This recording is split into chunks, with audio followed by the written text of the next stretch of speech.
حضرت سیدنا ایوب علیہ السلام یقیناً بیمار ہوئے تھے، مگر جسم میں کیڑے پڑنا نا یہ بالکل غلط بات ہے، جھوٹی بات ہے۔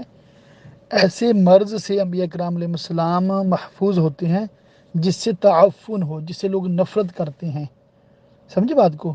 اب بخار سے تو کوئی نفرت نہیں کرتا نا، یعنی کہ بخار کسی کو ہے، اس کے پاس بیٹھنے والا تو نفرت نہیں کرتا نا۔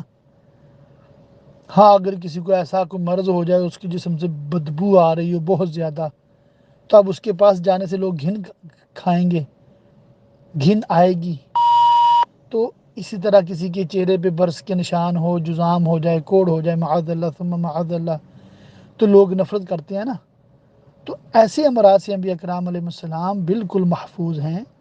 ہاں سیدنا ایوب علیہ السلام کے حوالے سے ہے کہ انہوں نے مطلب بیمار ہوئے تھے، انہوں نے بہت صبر فرمایا، پھر اللہ تعالیٰ کی پاک بارگاہ میں دعا کی تو ایک چشمہ پھوٹا، اسے غسل فرمایا تو بالکل ٹھیک ہو گئے۔ تو یہ ان کی آزمائش تھی اللہ تعالیٰ کی طرف سے، اور صبر ایوب علیہ السلام یہ مشہور ہے۔